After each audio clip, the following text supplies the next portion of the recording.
When news of Evander Kane's new contract broke Wednesday evening, it was received with a mix of bemusement, excitement, and a lot of hand-wringing. While the Sharks had ample amounts of cap space to spare, they also had an equally large amount of tasks to complete, ranging from retaining their pending free agents to making a run at John Tavares, John Carlson, James Van Riemsdyk, or Erik Karlsson trade.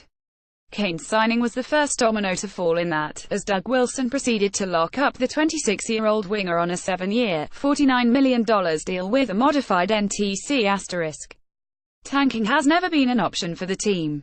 Thanks to their horrid TV deal, the Sharks are overly reliant on gate revenues and are still dependent upon attendance to maintain acceptable income levels. In a market where the Golden State Warriors dominate, the 49ers appear revitalized, and the Giants boast 3 World Series rings in the last decade, any hint of failure would be and has been harshly received by the local fan base. Since the turn of the century, San Jose has missed the playoffs only twice. Both times, attendance has dipped to 90% in the following. In this context, retaining Kane makes a remarkable amount of sense and certainly ensures that the team will stay competitive for the foreseeable future.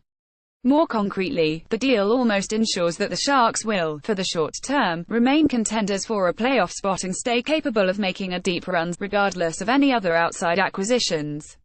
The lethal Donskoy Pavelski Kane unit revitalized the Sharks' offense and took them on a 1-2-5-0 run to finish the regular, with Kane netting 9 goals and 14 points in 17 games. And although he struggled in the playoffs due to a torn MCL and a separated shoulder, the point was already clear: San Jose was already a good team without Kane, but they were borderline elite with him while firing. Now, add in a healthy Joe Thornton or a John Tavares and it's not too difficult to see the team toppling Vegas and giving Winnipeg a run for their money. Of course, a key problem with Kane is that help's never been healthy. Whether due to shoulder problems, knee troubles, concussions, or any other issues on a myriad list of injuries, this was only the 5th in his 10-year career in which he played over 70 games. Occasionally, injuries can be called freak accidents, but over the course of a career, a trend begins to emerge, and it is that Kane's bruising physical style does not favor a long and injury-free. One can only hope that the power forward bucks this trend, but it is difficult to envision this being the case. However, given that his last 2s have seen him play 70 and 78 games, respectively, one may believe that he has turned the page, and it is not difficult to see him playing 70 to 75 games at a borderline elite level for the first few years of the deal. However, even if this is the case, data suggests that we can expect his production to begin declining after a couple years. Most forwards generally begin to lose their edge as they pass the age of 26, which, incidentally, is exactly Kane's age, with a decline becoming markedly sharper as they get further away from 30. Additionally, even strength scoring tends to be the first to decline, and this is where the vast majority of Kane's points come. 41 of his 54 points came at even strength this year. Should those trends hold, San Jose could be looking at an albatross of a contract in the last 2 years of this deal.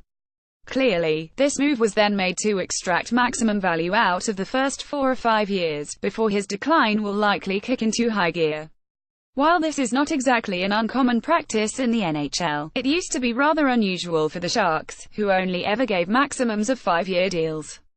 Only in the last 2 years were exceptions made for Norris winner Brent Burns and franchise cornerstone Marc-Edouard Vlasic, and it is difficult to even construct a coherent argument claiming Kane has been anywhere near those 2 in value over the course of his career.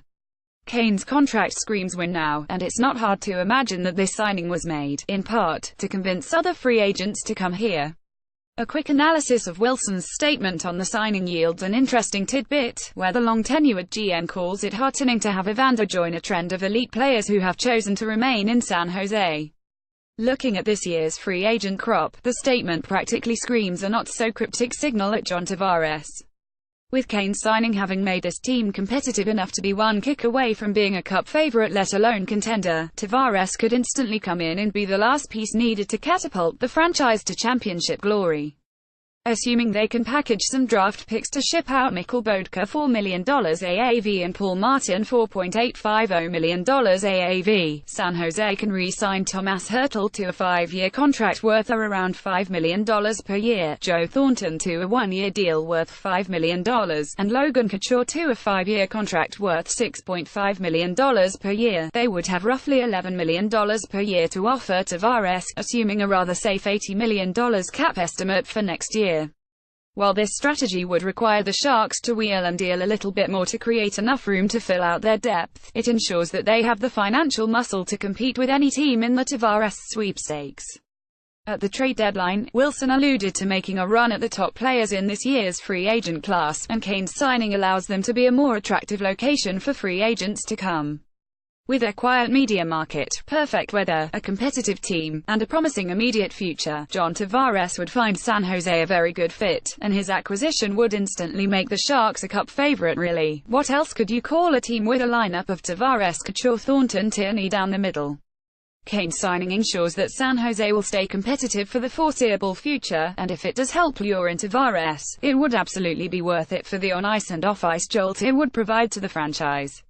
Moreover, even if Tavares chooses to sign elsewhere, the Sharks should be competitive for the foreseeable future, as a core consisting of Kane, Couture, Hertl, Meyer, Donskoy, and Labanc should only get better over the next 3 years. However, even without poaching New York's cornerstone, San Jose might have close to $40 million tied up in 6 players for the next 5 to 7 years by the end of this offseason.